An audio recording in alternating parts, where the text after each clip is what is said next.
Hot diggity dog! How's everybody doing out there? Hopefully you're doing really great. Welcome once again to the Overly Critical Hyperanalytical Movie Club. I'm your old boy, old Wolfacron.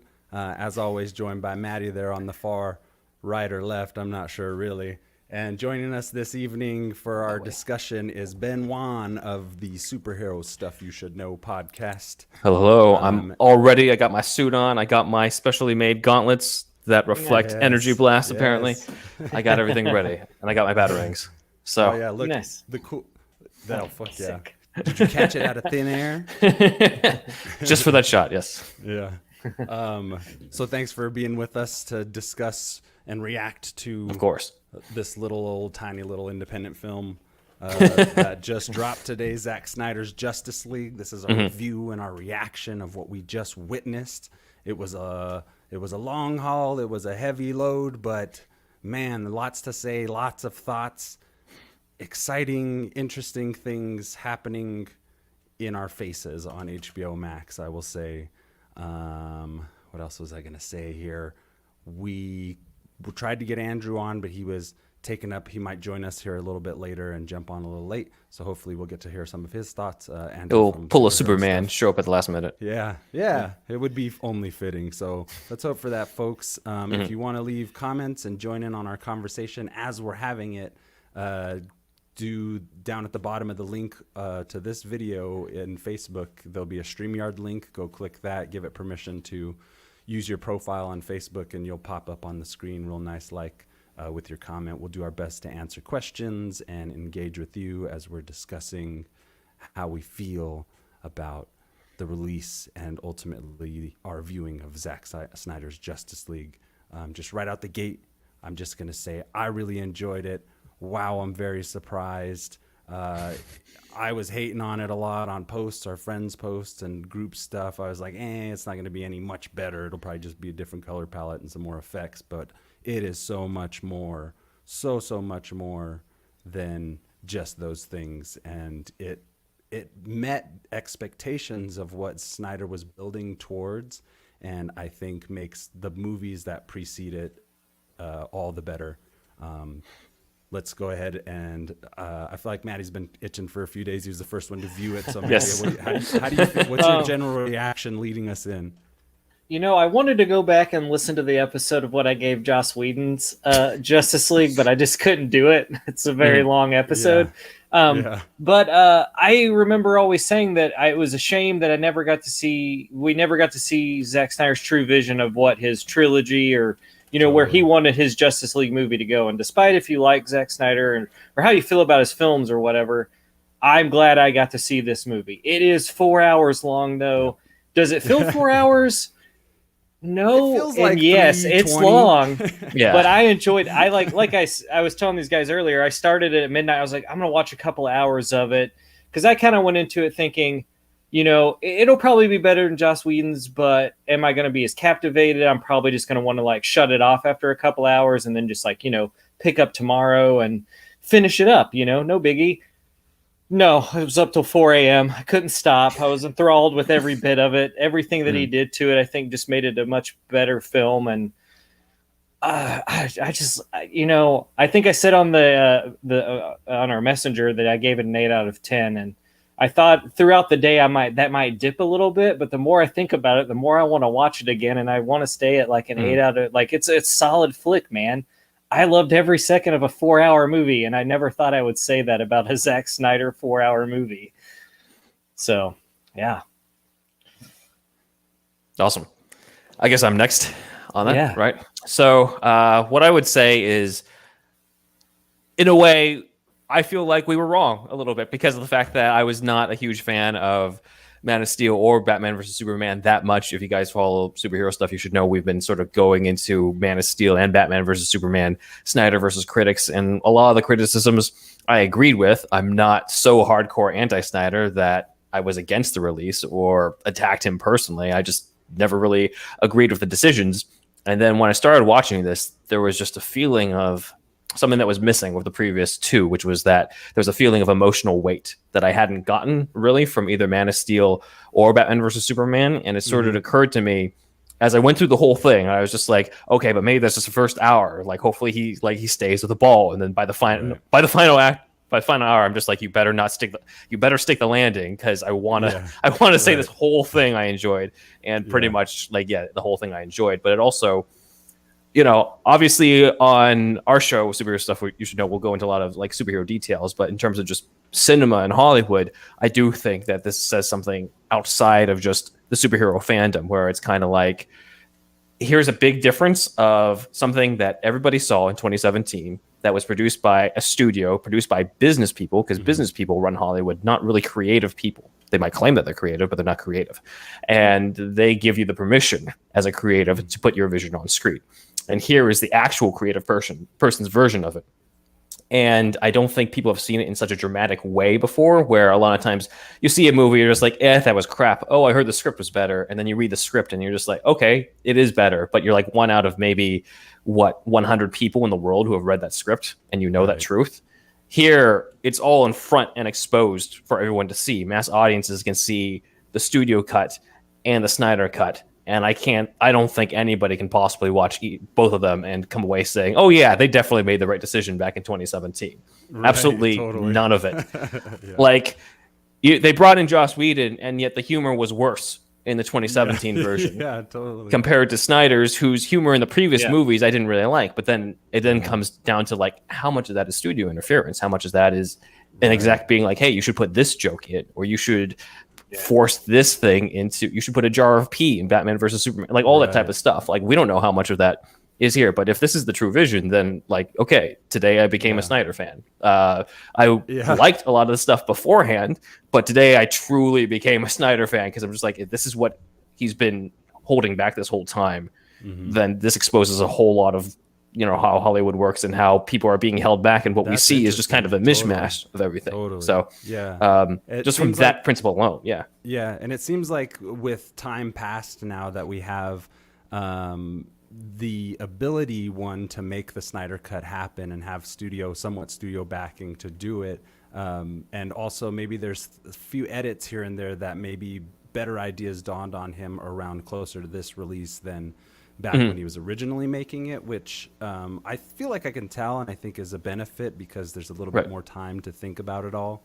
And it just, like from the, it gets a little lumpy at times. It's a little, it's a long movie, but overall, I think the pacing is so good. I love the way each scene bleeds into the next. I love how the story itself starts to build upon itself, and it has the time, so it takes the time to do this. Aquaman's setup is so good. Wonder Woman, amazing. Her intro was amazing. By the way, I'll just suggest let's try our best not to do too spoilery, sure. For people who still want to watch it this weekend. But man, I was absolutely floored by a lot of this movie, and I think I'm glad to be wrong, and the show's not called Happy Super Fair Movie Club. It's that's how I am. I'm like right. So I'm always glad to be wrong in an instance like this, where this is the biggest movie redemption comeback, I think, of our age or something. This is the best save at the last minute, to have something so fun, and it's not perfect, but it's on the nose in so many ways, and I'm like just grateful for what I just watched. And I never thought I'd say that about a DCEU Justice League movie, all the hate. I thought after this movie ended, I was like, okay, that's his vision, it's over, let's step away, we can do the Batman and all this other stuff DC has planned, and we'll get back to Justice League. So this movie finished, I was like, where the fuck's that sequel at? Someone greenlight that shit now. Like, I just want to see one more Snyder Justice at League. Least. I would take 3 more. There was an introduction of a character that I didn't know was going to happen. I don't know how you said not to get too spoilery, and I think this was something that just really surprised me in the movie. So it's just like, for him to be added to the team, I think by saying that, these guys here will know who I'm talking about. I was just like, oh man, what could be? And then I just got so psyched. And then also, we all know that, and then it's like, and I also want, what I want is a Justice League sequel. And then I want the Nightmare Realm Justice League movie. because not to spoil Right. anything, but you see some of it in the It's in the trailer trailers. with Yeah. Jared Leto. Yeah. But there are more people to this cast that could be this weird Justice League, and I was like, oh my god, I want this movie too. Is Zack Snyder Right. setting up fucking franchises and franchises at this point? Yeah. And I was, it was just, oh dude, I have issues with some parts of it, but overall, I was.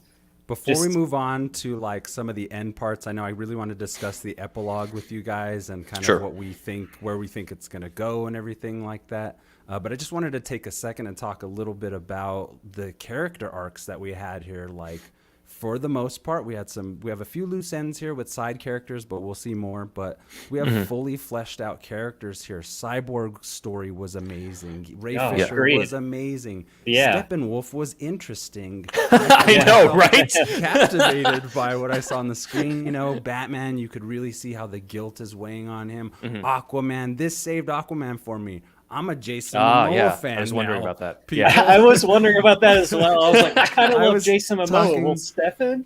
Yeah. I was talking so much shit for so many years, but I was like, wow, a lot of this is so functional. It really works. You know, even Diana, Wonder Woman, like the way that they interweaved all these different stories and these different settings and stuff. And, you know, again, it's a long ass movie. There's a lot going on here, but I felt like the story was pretty easy to follow, and I felt like it all made a difference. It all mattered. Ben, you got some what did you say? Yeah. Sure. I mean, I remember watching Man of Steel and feeling like the last hour is just an all-out slugfest and just going like, right, okay, like, all right, this is what we got these days. It's a Superman movie. And then Batman versus Superman, it was just like, okay, I don't know why you would make that choice. Oh God. And then at no point did I ever feel that way in this entire thing. I was waiting for it too. I was just like, okay, like he's known for some controversial decisions, and like there was nothing in here that made me be like, that's kind of bullshit. I mean, again, it's not perfect, as Maddie said. There's some parts where I'm just like, okay, like maybe they could have had more of this character, that character, considering that. But other than that, I was pretty enthralled for the 4 hours, more in this 4 hours than I ever was in any of the previous stuff. And as you said, like it does kind of make you look back and be like, okay, like, how much was it wrong about the previous stuff, or how much is it just that he was leading up to this? This is the one that we needed to see in order to really fully appreciate the vision that was over here.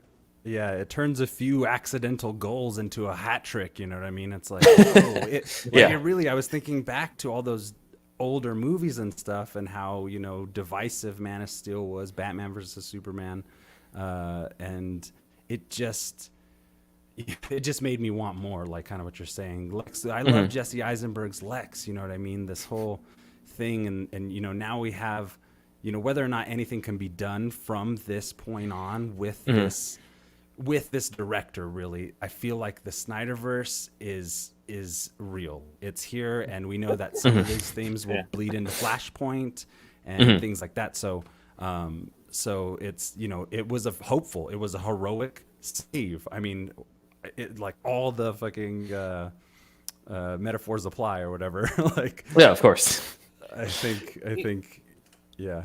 One of the things that I really liked was I love that we got more Cyborg, because I was like, I rewatched Justice League when I got HBO Max because I was like, oh, it dropped. I haven't seen it. Like, I know it's bad, but I'm going to revisit it. Right. And I just remember not knowing about, like, I know these characters. I've read these characters for years now. And I remember watching that movie and be like, who are these people? Like, why do I care about them? And in this one, I was just like, Cyborg, I was like, oh my God, this is fucking like, this was a Cyborg movie. This is what this was. It just happens to have Superman and Batman in it too, you know? And, and I remember, I really liked all the team stuff. Like when they start coming together, I just thought the final battle, like in the dome, I love how they like got rid of the citizens that live there. Like that was just some Joss Whedon bullshit to like keep the Flash. I hated how so much of Justice League, Joss Whedon's version was to get Flash out of the way, it seemed like. And in this version, it was like the Flash is actually a value member of the Justice League, and we need him for certain things. And everyone felt like they were there for a reason, instead of like, well, I got this movie I got to fix, and this character's here, so I guess we'll just fucking throw him in here. And I just, you know, I just loved all the team stuff when they were together, and like, you know, like Ben Affleck's just Batman kind of like rooting for this team, but still, brooding, Yeah. being Batman a little bit, not getting too excited about things because the world could end. I thought it was just all, oh, dude. I never thought I'd be this stoked about a Zack Snyder movie, Yeah. I know he proved everyone wrong, as I said. Yeah. Honestly, yeah. I definitely noticed that there's probably more of a focus, it feels, on Batman and Wonder Woman and Superman in the Joss Whedon cut. Yeah. Whereas this one, I feel like the heart of it is Cyborg and Flash. I feel like those Cyborg even more so probably, but like Flash definitely by the time you get to that finale. So some of it is just wondering how much of this was studio being like, well, these are our bankable characters. Yeah. But then there's another factor where like Cyborg's mom was cut, Ryan Choi is cut, Cyborg's storyline is cut down, and given Ray Fisher's accusations about like racism and things like that, you kind of have to wonder how come all these people of color were coincidentally cut out from this, whereas we got like a white Russian family to replace them in terms of screen time in this. So because Joss Whedon's been canceled. Yeah, pretty much. Yeah. And again, I remember at the time, way. at the time, back when we did the long ass review of the Justice League in 2017, we are just like, this is probably neither Whedon nor Snyder. This is all like studio stuff. But like now we know what we know. And it's like, okay, it's studio stuff with Whedon kind of just being, the studio's basically feeding Whedon's ego so he can boss around, maybe not Ben Affleck, but definitely Ray Fisher, it sounds like. Yeah, I mean, especially now that all that we know from those allegations and stuff, like what you're saying, the things about Hollywood, kind of, there's some subtle things that are kind of being let loose here. Sorry, Maddie, go ahead. Oh no, you can tell like what's something that I don't know if I've ever seen two versions of a film where you can tell it's something where like, oh, this is a job, and then getting a cut that is like, this is a labor of love. Yes. I really cared about this, and yes, it was my vision. I know everyone doesn't agree with it, and they wanted different things done in Man of Steel or Batman versus Superman, but this is where I wanted to take this. This is, and he did get more time, and I do think like that passage of time allowed him to make this Justice League, his version of it better, because who knows what it would have looked like if he got to finish it, and he hadn't gone through the family tragedy that he went through, but that might have made him grow as a director and like creator, but it's night and day, it's crazy. Yeah. And there's so much weight to that opening compared to anything in the Justice one. Yeah. It almost seems like the studio was more worried about the color palette and I know. Obviously the bankability and selling toys and things, but it just seemed like they saw something that they didn't fully understand and panicked, under the shadow of Marvel. But I would what's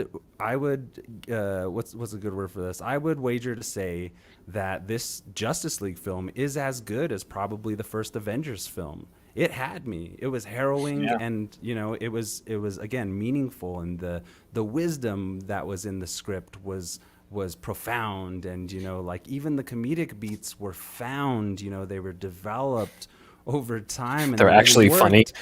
They're actually funny, and they weren't like all in your face, like wink wink nudge nudge, and it's just like, wow, how how far we know now how far something can fall from grace, and I think in so many ways this film is actually a metaphor for its entire existence in a way, and bringing back to life something that was just killed off so miserably.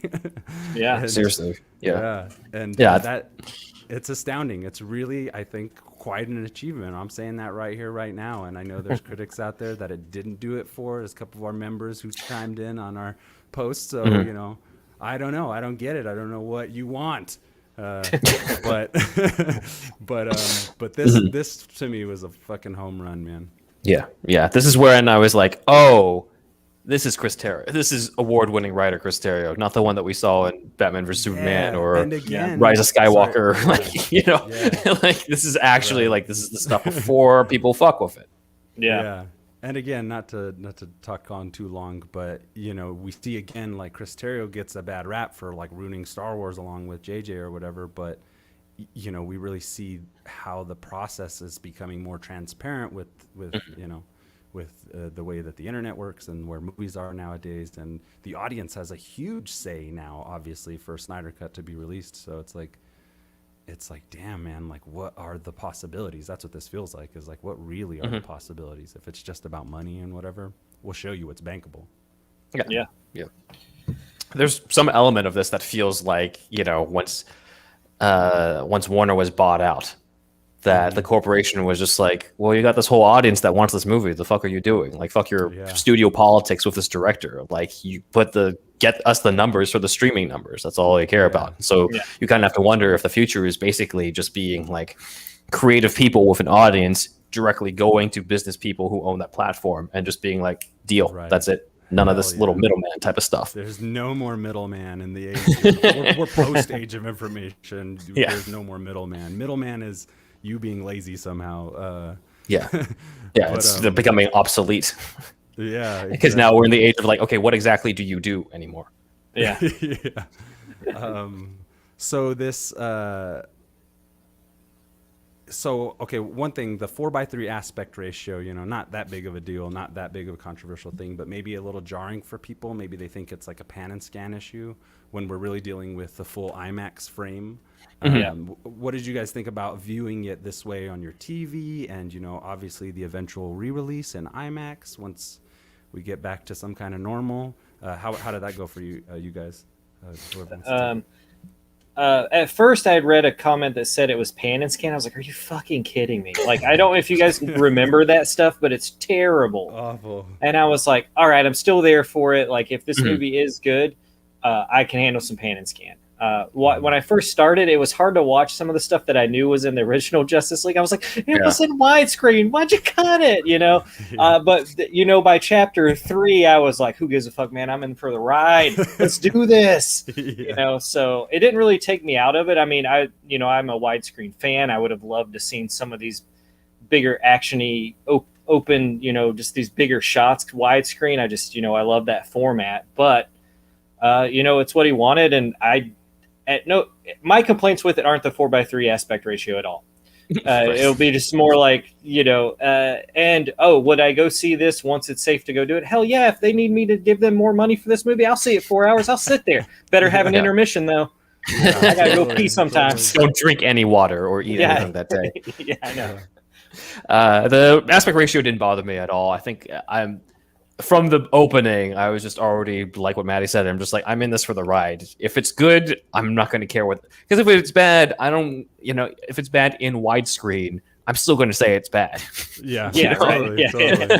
If it's good in this aspect ratio, it's good. It's a good movie, no matter what the aspect ratio is. So I don't mind so much. I am like, this is one thing is that I am grateful that it is HBO Max, because I don't think this would have happened any other way. Like, we wouldn't have gotten this version. It still would have been truncated. There's a lot of different things that Snyder would have not been able to do, like the black suit Superman. The studio did not let him do that. The reason why we see that in this is because his costumer just happened to be like, hey, let's put it in this color because it's going to be easier to turn it into black and silver in post, so that you have the option of that. And lo and behold, it paid off for him to do that. On there. So it didn't bother me at all, and I'm grateful that it is streaming, and also grateful it's streaming because for the practicality of, you can just literally just hit pause, go to the bathroom, and come back. So great. Had to pee. I had to do it twice.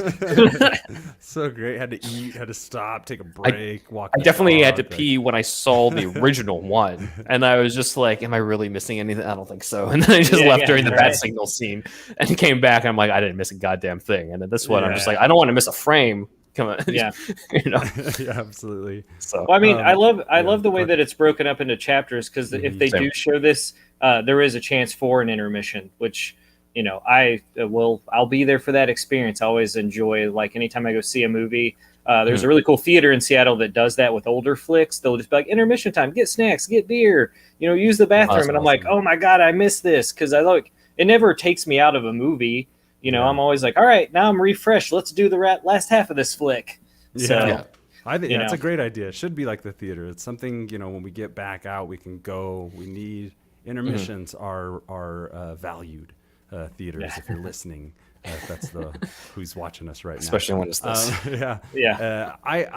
Again, back to round off the aspect ratio thing, I thought it was like a really interesting way of watching something that I had seen in widescreen, but also knowing that it's an IMAX frame and everything but at the same time, still like being able to imagine like this is our old TV screen aspect ratio. So, one of the things I really like about the movie is it does feel comic booky in such a good way. And so watching it kind of in that framing of like an old TV that we grew up with was like really tapped into the nostalgia, something and like kind of tapping into this thing like, boy, I sure would love to see Batman, Superman, and Aquaman and all these guys on TV one day.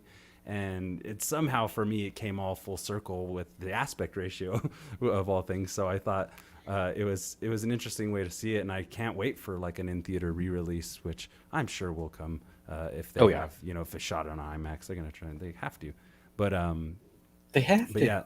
Yeah, that was really cool. And so let's talk a little bit about what things you guys felt didn't work or you didn't like or were kind of hang-ups that could have been done away with or anything like that without getting too spoilery. Go ahead, Maddie. So there's like this. So music. I'm just going to start here. Sometimes I like Zack Snyder's music choices. There is some Nick Cave in here, which I'm a huge fan of Nick Cave, and I think some of those songs are cool. But so I watch stuff with subtitles now. I think it's just because I'm getting older and I want to hear what everyone is like actually saying, because I just am like, oh, that like I might just miss something or an explosion going on right behind the character. I want to know exactly what they're saying, and I just remember there it said like something chant, and they would play it several times through the movie. And it was just like the Wonder Woman. Oh, thing, the Wonder Woman. Yeah, and I was just like, and I felt like it was at a point where I was catching it every time it popped up, because it would be that same phrase at the bottom. And maybe if I wasn't watching it with subtitles, it might not have happened. But I was just like, there was no, and I mean, I get it. Like this guy's making it like he's spending more money on effects and getting actors back to do scenes and like whatever he needs to make this film the way it is. But it was just something that really annoyed me. It's like there's no other music you can put here. You could put anything else here. Yeah. And I thought like just some of the music choices were weird, like the Barry Allen getting a job scene was just not a huge fan of that song. And I felt like everything, and even the ending song when the credits roll, it's just a version of Hallelujah. And I was like, I don't know, man. A little basic. So I rewatched. There is a significance to that, but yeah. That's true, actually. Yeah. But I just like remember watching like Man of Steel and Batman versus Superman before all this, and they play like a Chris Cornell song that's really good. And I just wish there wasn't. I just felt like just throw in a little something different music wise. I like the score and everything. It just some of the Nick Cave and some of the like singer songwriter stuff just really didn't do it for me. But that being said, still love this movie. Nice. But that was one thing that I would kind of. Sorry, go ahead. Yeah. Sure. No, I'm good. I was gonna say also that I really loved a lot of the music cues in the movie. So, but Ben, how about yourself? Anything that kind of bothered you or whatever? It did. I guess I was surprised most of all in terms of how there was, for a movie that's 4 hours, it felt like there was less of Batman and Superman, and I was kind of like, well. It makes sense though, because you're kind of like you already established Batman, Superman, and Wonder Woman in these previous movies. It's Aquaman, Cyborg, and Flash who haven't really had the limelight, and I think I needed to get used to that a little bit. Superman feels like he barely has a role in this, not to give too much away, but there's not really a lot in here. He doesn't really have like other than Cyborg and Flash. I don't really feel like the other characters really have much of an arc at all. But I'm kind of okay with that at the same time. Maybe I'm wrong on that, and I missed something with Wonder Woman and Aquaman, and Batman. At least it seems like Batman kind of already had fulfilled an arc, and this is the movie is just kind of the aftermath of that. And Superman is like at the beginning of one with the whole black suit and coming back. That's true. Yeah. But overall, I was like, I care. When it comes to Cyborg and Flash, though, I'm just like, I care way more about you than I've ever cared about you, and definitely way more than in the previous version, where Ray Fisher's Cyborg was kind of just, oh, I'm a generic cyborg dude who's just going to help you out and everything. And here's Zack Snyder had said he was the heart of the movie, and he wasn't fucking around, on that. Totally. And then, Joe Morton finally you get to see why they cast Joe Morton in this movie rather than just here's a famous black dude you can put in it. Like, it actually has a role and has some weight. Again, emotional weight was something that was good in this. But back to things that might have bugged me. That was pretty much the main thing. I do feel like a lot of the new stuff that was shot we knew that the new stuff shot during the pandemic is mostly the Jared Leto stuff, and I kind of just felt especially by the time you get there, I'm just like, I get it, I like it, this is cool, but in terms of just pacing wise, I kind of wish that this was saved as a post credits thing. Like I kind of wished that this is all post credits epilogue stuff, and it ended kind of where the previous cut ended, and then you get to see all the extra bits, because the extra bits are really Snyder being like, hey, like there's some other stuff I want to do. This is the last time. Yeah, this is the last thing I get to do. This is the last thing I'll do. So that's what he did. But I mean, those are so minor compared to Man of Steel and Batman vs Superman and the previous Justice League, or even Wonder Woman 1984, where I was just like, one scene of Wonder Woman in this, I'm just like, this is already better than Wonder Woman 84. My God, I'm so happy with this anyway that this happened. This is almost like it's almost like a Justice League that I've been waiting for a long ass time, and I just didn't expect it to come in 100%. This form. So I'm happy for it. But it's hard for me to talk about flaws right now when we're all basking in the glory of this. So yeah, totally. Yeah, not to dwell on it. I don't have many either. You know, and it was a long movie, so there's probably stuff. You know, there were no big deals. I really feel like wow, like I love this movie. This is a good movie. You know, it's not just that's a good experiment or whatever. It's like a good movie. But one thing I felt was just like a little unnecessary was having the black suited Superman, other than just to have the black suited Superman, unless I missed something. I feel like that's a byproduct of like, hey, I got to do it, but I don't think there's an actual scene being like, so you changed your costume, and Clark's like, well, because of blah blah blah, you know. Also, it would make sense to have him in the black costume when he's like evil in the visions and things like that. Totally would have been cool, but I think if anything, it could have benefited from that blue and red, man. That's just I did kind of miss thing it. It really would have needed to be like, wow, Justice League, holy shit, I am that way. It helps the silhouette. It helps the lineup when you see all the colors, and instead he's in black and silver. I'm like, okay, it's close enough. I'm getting old, my vision's all messed up, so I'm like, what is that Batman? Batman? Are there two Batmans?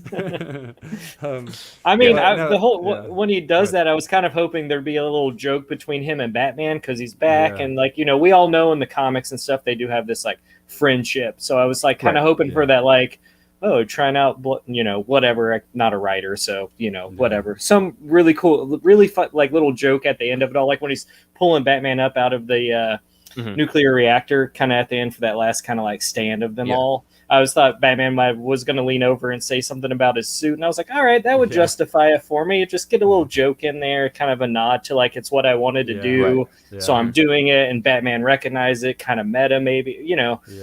But we never got that. Andrew and I did do we did do a sketch that's coming up soon where my Batman goes up to his Superman and be like, I feel like you're cramping my style, Clark. I think that there's something. I think you might be jealous about something. So like, totally. Because doesn't Diana says something about a black whip at some point or whatever? Oh yeah. When it comes I think to she meant it Batman for Batman, stealing. but it was Batman stealing from her. I kind of feel like, you know, Zack Snyder's a little bit Tim Burton, a little bit Jerry Bruckheimer.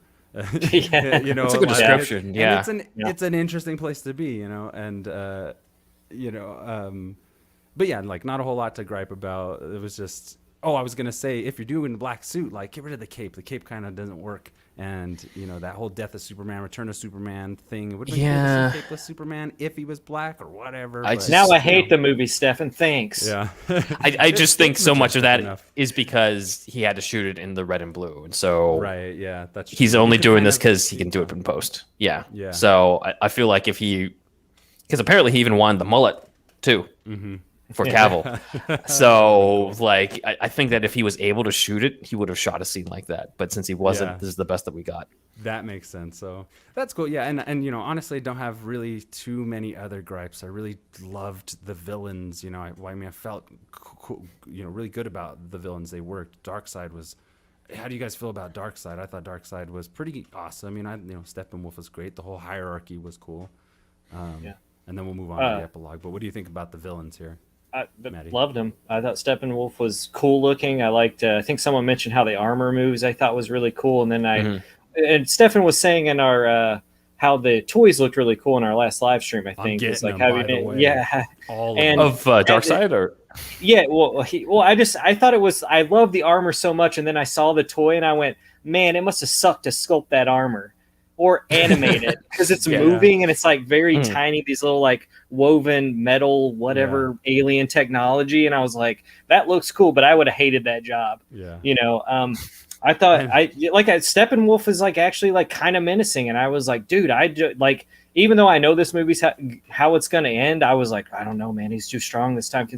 What's Superman going to do when he shows up? Is he even going to be Superman? I don't know. You know, and I like that. I like Darkseid. I thought was cool. It's like something that I always, you know, I feel like when he was still doing Justice League before, you know, the family stuff he went through and Joss stepped in, I was always hoping to see that like Thanos, like, you know, I wanted to see the big bad behind the scenes, and I'm glad I finally did. I loved some of the shots at the end where they're looking through portals and things are looking back and they're looking back, like, and that's what made me psyched. I was like, I want that showdown, and I want it, you know, I'll wait 4 years for it, but I want it, Zach. I want it. Yeah, definitely. You know?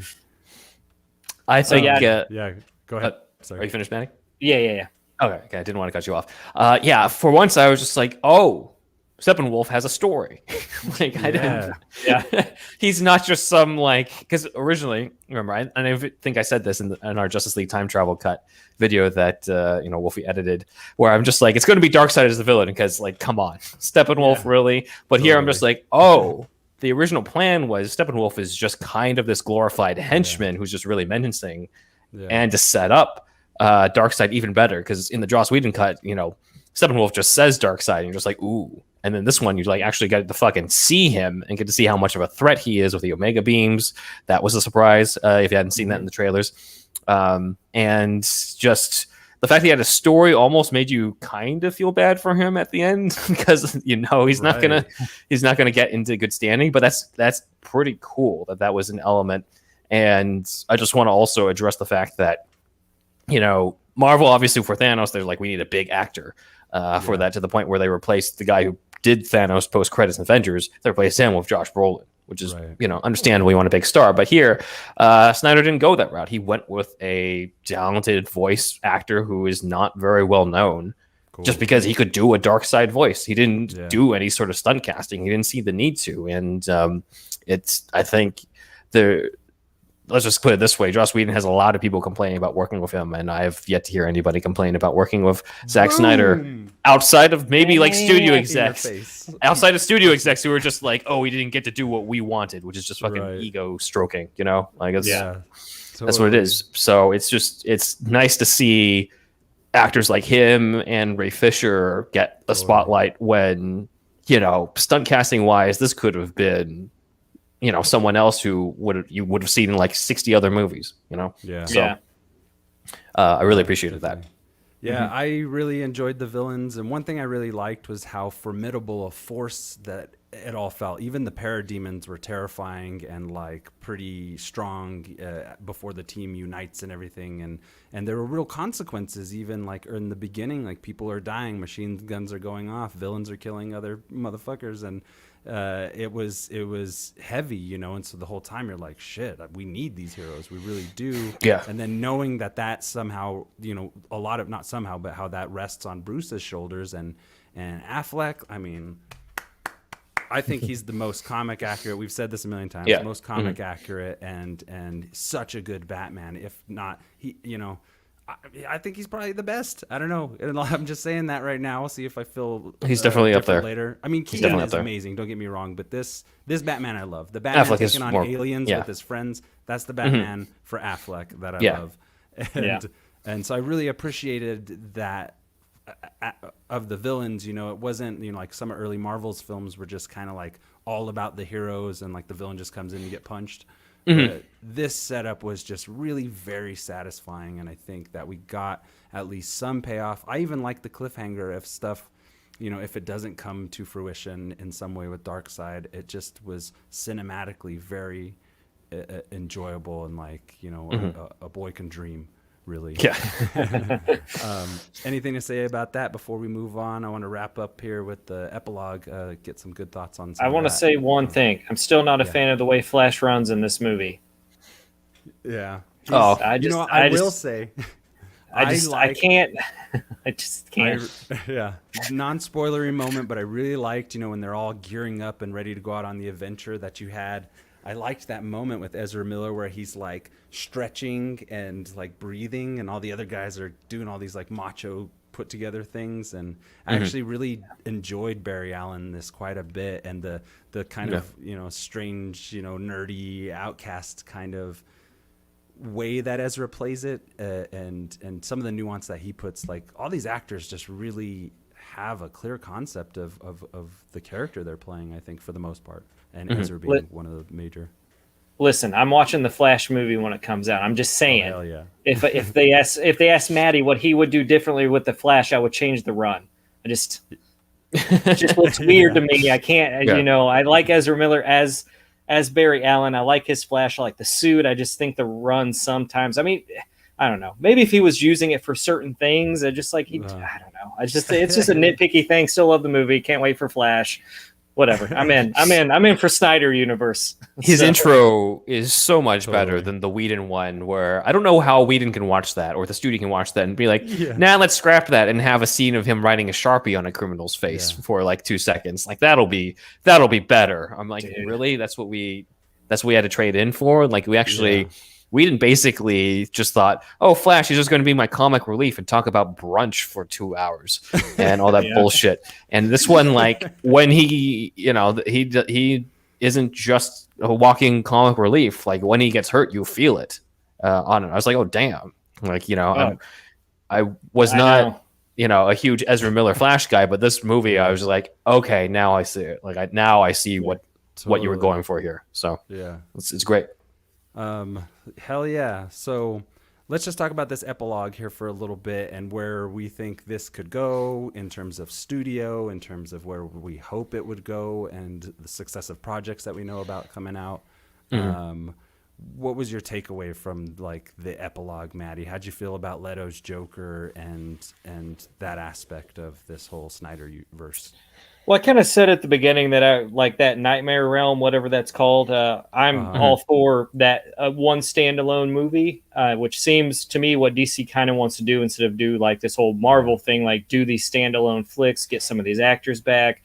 With HBO being involved, like, who knows what's going to happen now if this like streams well. And like, I mean, we liked it, and there's other people that I was like, oh my God, this thing's going to get shit on. Like, I don't even want to see the reviews. I just want to watch it. Like, no one's going to like it. Is it going to be better than Joss Whedon's? Like, I'd hope that it would. I like the trailer a lot more, but you never know, man. Like, it's a 4-hour movie. It could have been 2 hours, could have been great. The last 2 could have been a total shit show, Yeah. And, so, but like what he sets up at the end of the film is like, I would like that. Like I said, I want a sequel. I want to see this dark side. Like, I want to one more, man. Just give me one more. Yeah, and the Nightmare Realm, like, if they can pull it off and get these actors back, and dude, there's just what could have been if he would have been able, like, hopefully to finish this movie, and like when he originally wanted to do it, and if it would have been this good. Like, I love Ben Affleck as Batman. I love Henry. I mean, having Cavill not come back as Superman, I don't even know the rumors anymore. I just, it's like, I even though he's not even in this movie that much, I love Henry Cavill as Superman. I just think he needs, Man of Steel has good moments. It just he needs a better Superman movie, and I want Affleck to have I want Affleck to have his Batman movie, I like. I want a Cyborg movie, and we're getting a Flash, and I want, I kind of like the Aquaman movie just didn't really do it for me. I don't know why. I've watched it a couple of times, but going back to, I love Jason Momoa in this, and I just don't feel the same. Like, I don't feel like I got that character in the Aquaman movie. I don't know, So man, I don't know.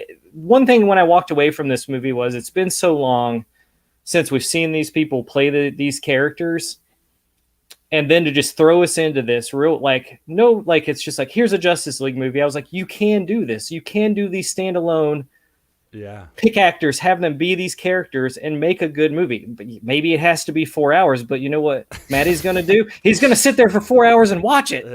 Because I don't think Man of Steel or Batman versus Superman did anything really for me to enjoy this movie.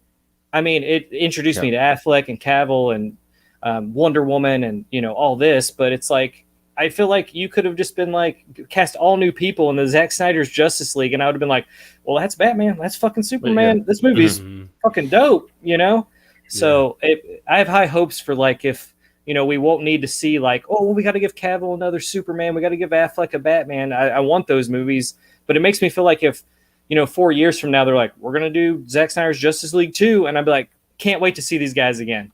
Cannot wait. I don't care that Pattinson's playing Batman. Whoever's Joker at that point, don't care. I thought Leto was good. I didn't really care for his laugh that much. I like it. It was all right. But I did like it better than I thought I was. I thought it was just so stylistically. I wish he wasn't wearing orange rubber gloves. I just wanted to see like some. I wanted to see like some, purple, or just like some gnarly hands with some like fucked up fingernails or like black hands or something. I don't know. I just like he looks so dark and kind of crowish. I wanted to see, I don't know, something different. It just kind of, but it kind of, I don't know. It seems like something Jared Leto would have done at the end. He's like, no. I need to put on some dishwashing gloves real quick. Hold on, Zach. And you're like, all right, Jared Leto, do your shit. But I'll just say Snyder-verse. I'm here for it. If they let him make more, or this is it. I'm here for it all, man. You'll get my money every time. Yeah, hell yeah. Ben, what's your take on the epilogue? How you felt about it, and what you're thinking? I mean, it definitely makes you want to see a Batfleck movie, doesn't it? With the whole Deathstroke stuff, and yeah. That sounds like the best shit ever. Also, this is the first time we've really seen Leto and Affleck interact, which was pretty. It's impressive considering the fact I read that they were not on set at the same time. They could not schedule that at the same time. So that's basically Leto. Now that you've said that, because you never see a 2-shot of both of them. Yeah, unfortunately. Sorry to ruin it, but it worked. Yeah, it works. Snyder said he wanted that scene to be about the weight of the history between the two of them, and you could feel it, so that even if you've never seen a movie with Batfleck face off against Leto, you've never seen them fight, you've never seen them, but you feel the history in that, and that's something that I think is really impressive considering the fact that we don't have those movies. Yeah. Because the one scene in Suicide Squad doesn't even count because they didn't even really interact at all. He just is on top of the car. That's it. That one person's like, well, Ben, in Suicide Squad, he does jump on the car, and you're like, come on. Yeah, that's not an inner.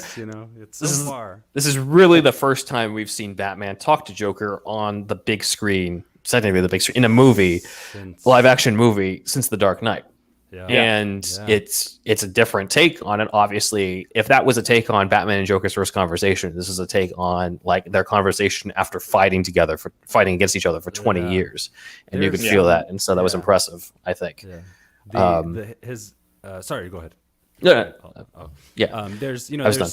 There's some moments with his monologue that maybe feel a little awkward or something. There's a lot of history there, like Ben is saying.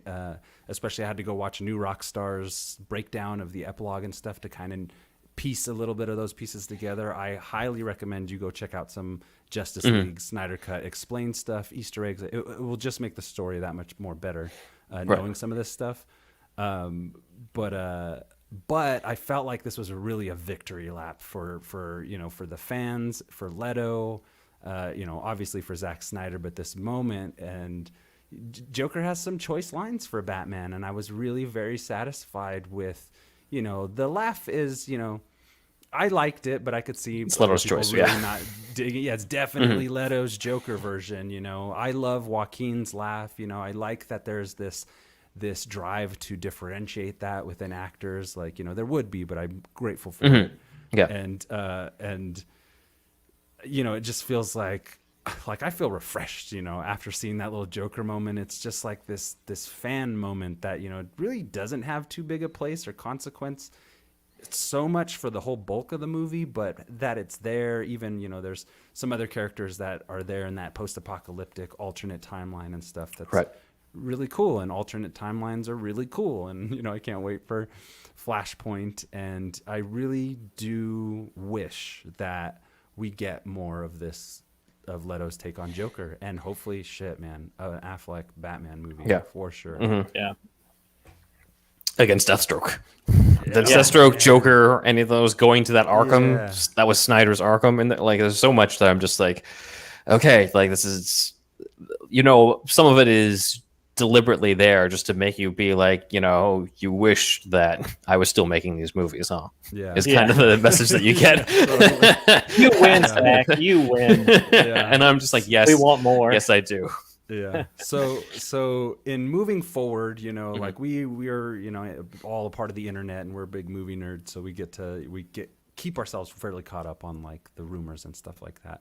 But like, moving forward with some of these DCU properties, what do you kind of hope comes out of the Zack Snyder cut? Other than it being like just kind of a swan song, if anything. That it's not a swan song. That's the biggest hope, really. There's that hashtag restore the Snyder-verse, and we've been using it, but I don't think that I was 100% in it as much as today when I see it, and I was like, okay, yeah, absolutely, because this is, especially because they've already proven you can do all these other alternate takes. You can do Joaquin Joker, you can do Pattinson Batman, you can do all this type of stuff at the same time. If we can get 20 different spin-offs of Star Wars on Disney Plus, we can get 3 different Batmen or 4 different Batmen on film and TV right now. It's not a big deal right now, and I think that it's the ultimate, in terms of like, was justice done? I'd say justice was absolutely done. I think that things have been, the studio, in terms of their meddling with this movie, has been completely exposed for millions to see, and that if he still wins, even if he doesn't get to do that. But I just love it if he does get to do that. So that's my take on it. Same. I mean, like I said, I'm on board for it all, man. I'll watch every Batman you want to throw at me. But I really want a Bat flick movie. I'll take just one, please. Yeah. The Bat flick. Yes. One more Justice League and then Dark Realm. That's all I need. It's what I want, HBO. Make it happen. One thing I wanted to put light on is, like, we're, now that we have this like successful Justice League outing, I hope that for a lot of superhero movies that we are pushing a little bit further into, like, Batman doesn't need to be just fighting crime anymore. Like, there are bigger threats now that we have. So let's go out broader, and you can do more with these characters when you take them out of the familiar sandbox, which is cool. And I'm sure, with the Batman coming out, there's the gears are turning, and I think people are very excited. I think people should be really excited as to what, this, redeemed the whole DCE universe over the last kind of rocky few years of the superhero movies that we've had, and all the criticism and the divisiveness. So, it's a marvel, not to use the other company's word, of cinema. And so I'm hoping for more of that. Let's get more expansive. And I think people know that too. And I think the studios are now listening because they're still getting their money, give the people what they want. But you have these dedicated creators, these dedicated fans that are powerful filmmakers that are now stepping up to the plate and taking the helm. And so super exciting as to what the future of DC has to hold. It is a contender in my book now, Yeah. Sorry, go ahead. No. I'm just agreeing with you. I was just going to say, to use the Superhouse proprietary rating system, out of 10 Indeeds, what do you guys give the Justice League? Unless you wanted to save your Indeed count for your episode, Ben, we could also do something like how many black-suited superheroes who should be colorful suits do you give it? We do ratings now. Our show is going to be more about, comic book Easter eggs and differences between the two cut. Like, it's more going to be factual than review based. So I'm cool doing that here. Yeah. I guess if I'm going to start, I would agree with Manny about like 8 out of 10. I might bump that to. I just feel like so much of this, I'm just like, how much of this am I loving this because it's so much better than what I saw in 2017, as opposed to just like, would I love it as much as if this was what I saw in 2017? But I mean, it's still like, I've always wanted a Justice League movie like this that has this type of weight to it. I always felt that that was kind of what was missing. Like Avengers, the first Avengers is like if you just want to see all the superheroes team up in the thing, it's cool. But I kind of was just like, I wish that there was a little bit more heft to this. They tried to do it a little more in Age of Ultron, but the plot was kind of a mess, and there were just too many characters. And then Infinity War was kind of just a setup for Endgame, and then I finally felt that with Endgame, and then here it's just like, oh, you don't have to wait for our Endgame. This is we're going to do it off the first one. If we're going to do a trilogy of this, it's going to be 3 hours, 4 hours each. Is going to be 12 straight hours, just Justice League goodness and character development and heroism and sacrifice. And we haven't even gone into the stuff about how it connects to, Snyder losing his daughter and just the lines about, Cyborg feeling like he's not alone and how ways to deal with the pain and all those sorts of things. But, from both a filmic standpoint and a superhero fan standpoint, it was always one of this Justice League, it's definitely at least 8 out of 10, probably going to be bumping up to 9 or 10 if I keep watching it and find it just keeps holding up more and more. Because I'll tell you this, I didn't really rewatch Man of Steel or Batman vs Superman until I had to do the episodes. This one I will freely just rewatch just all the scenes of this multiple times, even though I'm not doing an episode on. I'm just like, let me check that out again. So yeah, definitely. Nice. So we'll go with 8 out of 10 for you, possibly a 9 coming. Possibly, yeah, definitely a repeat view.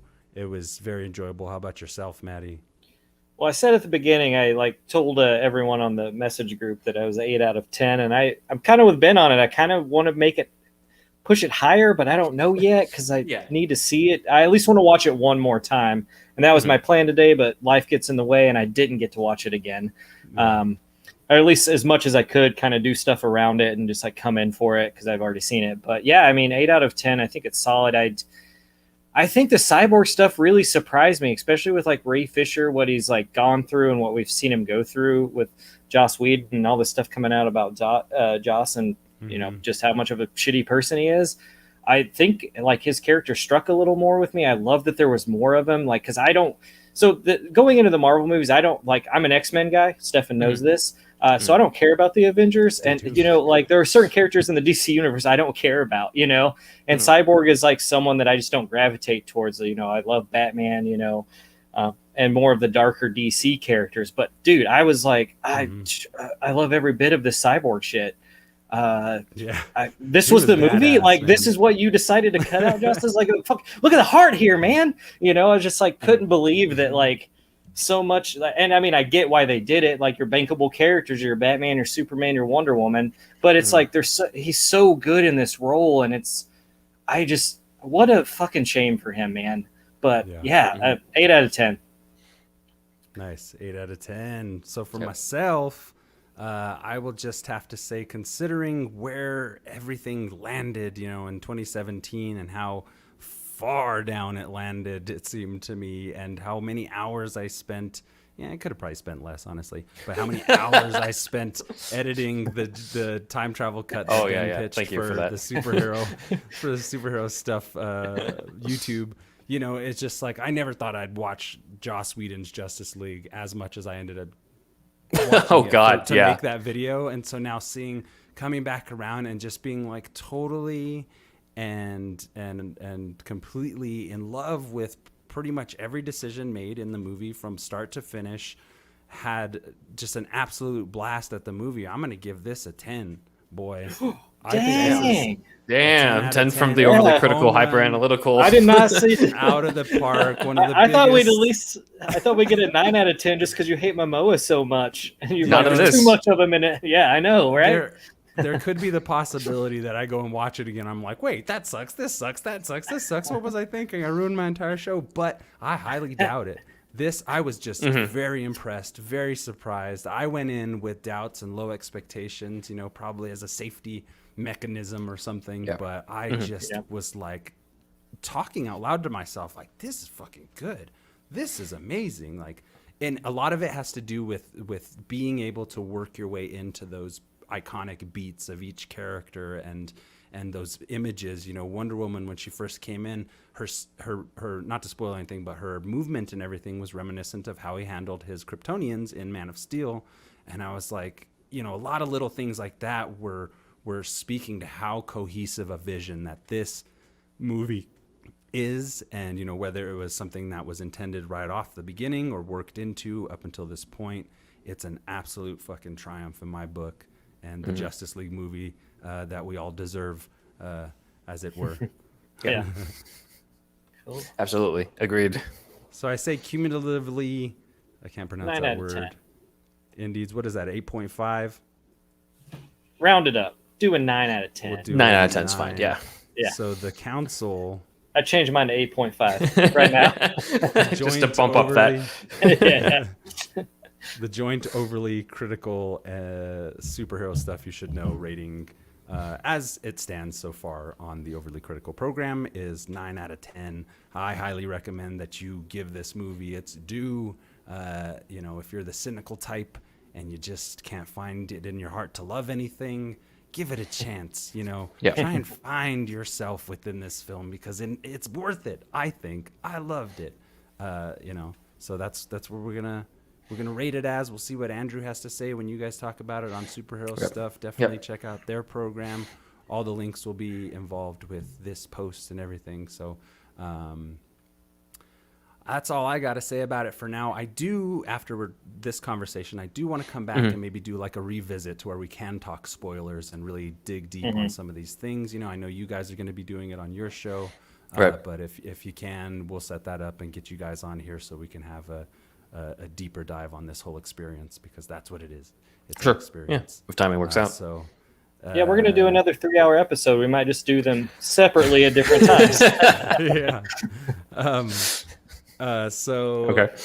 Anyway, just to get this stuff out of the way real quick, if you'd like to support the show, you like what we're doing here, you enjoyed what you're seeing, you like hanging out with us, go to patreon.com /overly critical movie club if you're so inclined to be able to help us out in any financial capacity. Also come to our Facebook group. You can read all that stuff. I don't really have to repeat it. We got a Facebook group. If you don't know about it, if you're watching this somewhere where you don't know about our group, come join it. We have a lot of fun. We do a lot of posts and get a lot of conversations going about our favorite subject of movies. Follow us on Instagram, Overly Critical Movie Club, at Wolfie Cruz. That's me. At Wolfie Cruz Art. That's my art. Old Beardo. That's Matty. We are also on Twitter, Ocha Movie Club. I'm getting real lazy with the Twitter, but I'm going to get on it here soon. I'm very new to it, but it's there. Check out some of our merch at tpublic.com. Search for Overly Critical Movie Club. There is a link that they give me, but it's like a gobbledygook, and I'm going to put it on the screen. So tpublic.com, just search for the Overly Critical Movie Club. We also have a Threadless store, which I didn't make a banner for that yet. Check out our Threadless store. Links for those will be posted in the group and on our Instagram. If you want to check out the shirts that we have up for sale, more to come. And also I want to thank our new patron, Daniel Crozier. Not so new now, it's been a couple weeks, but Daniel Crozier is on our $3 tier, and that makes him an Ocha Movie Club junior producer. So he's helping us out as you can. If you'd like to, go check out our tiers. We have a $1 subscription. You get bonus stuff. The longer that you stay with us, you'll get art prints and stickers, and mugs are available, and shirts and all this kind of stuff that we got set up through Patreon. So find us there. Thank you, Dan, for being our first junior producer. Also, check out this next week on March 24th. I'm releasing Maddie and I's first deep dive podcast style episode of Overly Critical Classics. That's in the vein of kind of the podcast style stuff that we do. I like doing the live stuff, so we're going to try and do once a month to have like a nice edited packaged episode for you guys, for our Patreon patrons. You get early access at any level for those Overly Critical Classics. Maddie and I have a bunch of fun ones planned upcoming. And if you'd like to contact us with any kind of inquiry or discussion or topic idea or anything you want to engage us with, or if you just want to berate us, no problem. Overly Critical Movie Club at gmail.com. Ben, if you'd like to go ahead and plug your stuff. Sure. So you can follow me on Instagram at BenJuanWriter, but you can also follow our podcast, Superhero Stuff You Should Know, that we're kind of the broadcast to the Overly Critical and Hyper Analytical Movie Club. So we cover a lot of the superhero Movies, we've definitely been covering a lot of the Snyder stuff. We will be covering a lot of Justice League. So we will be covering Justice League Snyder versus Whedon, where we're going to break down all the differences between both cuts over a long period of time. We'll go into Snyder's original leaked plans for Justice League 2 and 3. We'll go into, deeper dives in terms of the individual takes on the different character. I got a whole episode planned in terms of Batfleck and sort of the secret history, little Easter eggs, such as the fact that like his Bat cave, nothing's really rooted to the ground. Everything is bolted up to the ceiling like a bat. Mm-hmm. Kind of little details like that that they put into that not a lot of people notice. Oh, that's awesome. So you can check us out. We're on all the different platforms, YouTube, Apple Podcasts, all of those. You can follow us on Twitter at SuperhousePod. You can email us at superhousepodcast@gmail.com if you're interested in that. And I think that's pretty much, we have a Patreon as well where we do deeper dives into a lot of different things. The one that's dropping tomorrow is on the history of the black suit Superman and the 3 different reasons why he wears the black suit across comics and media, or the fact that Henry Cavill is not actually the first Superman actor to wear the black suit. So all those sorts of things are going to be on the Patreon episode dropping tomorrow. Anyone can join for a $5 tier for those exclusive episodes. And we do a whole bunch of other like sketches and, where we just play we improvise different sketches of different characters. We've been doing one with Magneto on his way to Westview, and he makes it too late for the WandaVision finale, so he has to find another way to meet Wanda. All those sort of stuff. So anyway, that's what we got. So thank you very much. Nice. Matt, thanks for being here, by the way. Hey, no problem. It's awesome you joined us thanks, for man. tonight's discussion. It would have felt weird if you didn't show up, or Andrew. I would just feel like, I don't know. I feel like this needed to happen, Yeah, definitely. The whole, after I finished it, I was like, oh, it's like 4 a.m. I need to. I want to like text everyone and be like, we got to show up, man. We got to talk about this shit, So I'm glad you can make it, man. Yeah, we'll catch up with Andrew here pretty soon. We'll do a catch up once we can talk spoilers and stuff and really get his take. Andrew has been a huge fan of this entire run of films since the beginning. So do tune into their episode and then come back for us. We'll let you know when that happens. Also, I was gonna say, Falcon Winter Soldier comes out this week, and Maddie and I still need to catch up on WandaVision, so I kind of feel like Wednesday will be a Marvel day. We'll get at you in the chats and the group and everything. Thank you so much for watching and joining us for this program. Please do join us as much as you can. Please go to the YouTube channel, subscribe, leave a comment. We'll give you a shout out. Tell your friends. We appreciate you so much. And kick ass. Maddie, anything to add before we head out? I'm gonna go watch Justice League again. I need to now. This is Wolficron disengaging. Nice. Bye. Signing off. Oh. Hold on, I gotta load up the. See ya.